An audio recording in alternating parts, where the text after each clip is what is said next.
Thank you very much, Mr. President. And I know people are tired. I do not intend to speak long. I will disappoint many of my colleagues.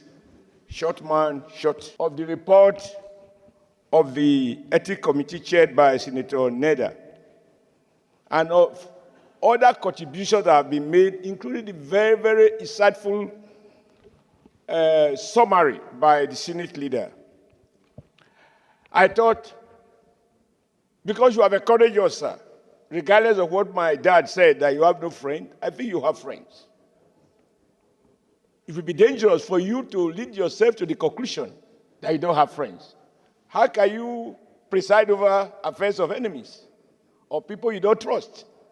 That trust line between the leadership and the followership must be serviced. But it can be brought under test in moments like this.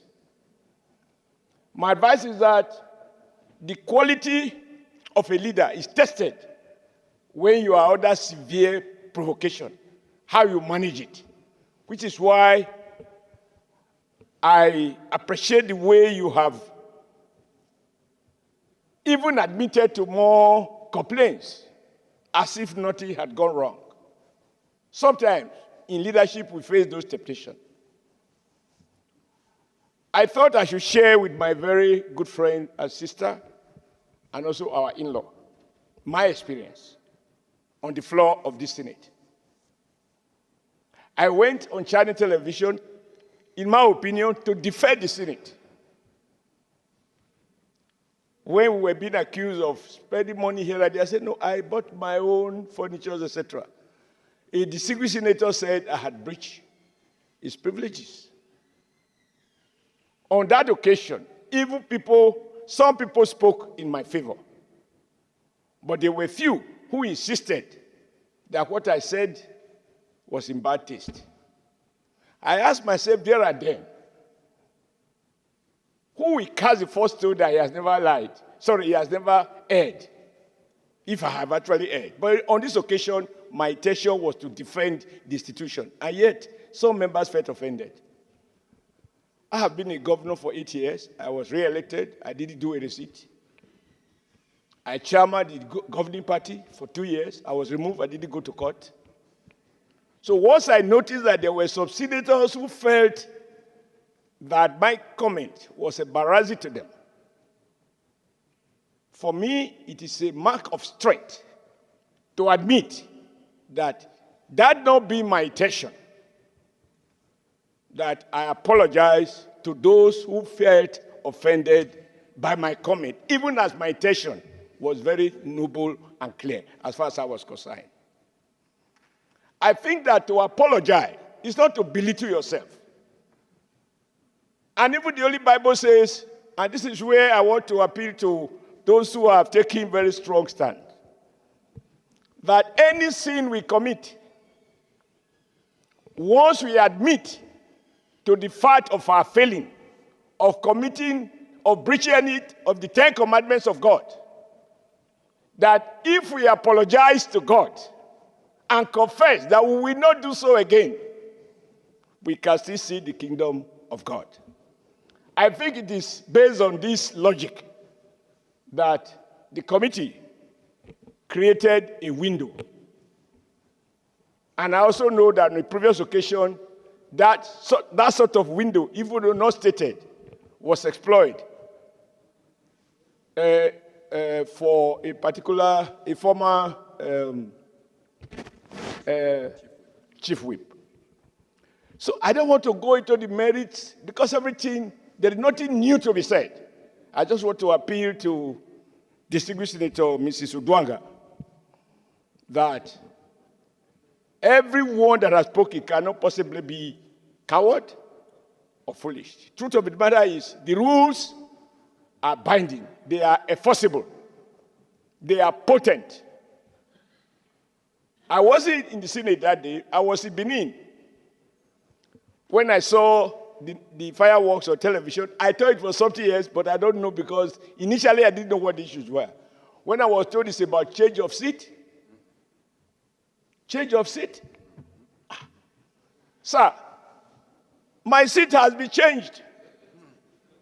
The only thing that the committee couldn't do is to change my person. and my values. And thank God, as President Tinubu has said repeatedly, no matter how short a man is, he can see the sky.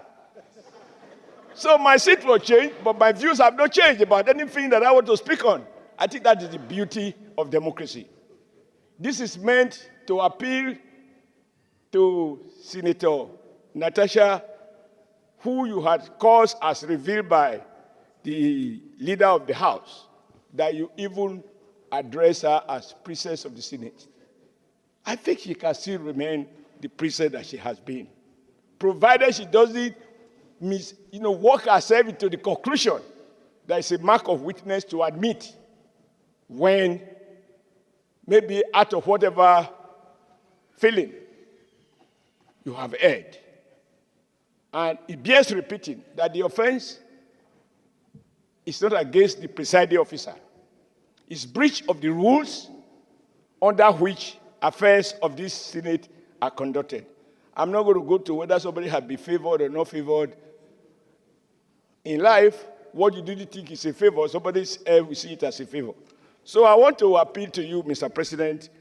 It's not an easy thing to sit there and issues of change of seat. That's what I want to comment on. Issues of change of seat degenerated to the kind of fireworks that we saw on television. And of course, for those who talk about social media, why are they social media? That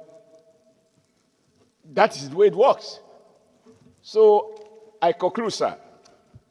I thank you for allowing me to speak, and I apologize to the Senate leader that I'm speaking after he had spoken. But this is the time you had acknowledged me to speak. I think that the committee, if you follow the sequence, issues of discrimination cannot be proven. It is actually the opposite, that under your leadership, distinguished Senator Mrs. Uduaghan can claim victimization based on facts. And I urge her to reflect deeply about tomorrow, because she can do nothing about yesterday, but she can mend by recognizing that to apologize for what you have found to be wrong is not a mark of weakness. And to our colleagues, I think rebuilding our collective image is necessary. I had occasion to say that once you have been stripped naked in the market, how much more can you cover, since everybody has seen it? But then I also then asked myself subsequently, because you were stripped naked in the market, should you continue to walk naked all over the country? The moment you realize you have been naked, we are told that when a madman realizes that she's naked, if you begin to wear clothes, then you know he's regaining sanity. It is not a mark of weakness. So I don't want to be on the side of peace.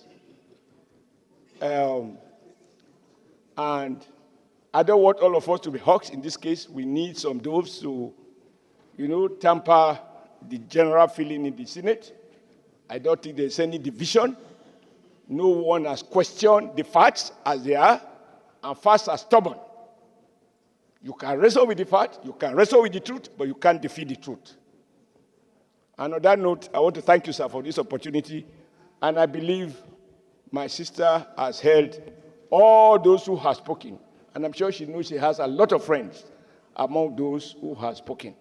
And they cannot all be wrong. Thank you, Mr. President, for your patience, and thank you for your leadership. Thank you, sir.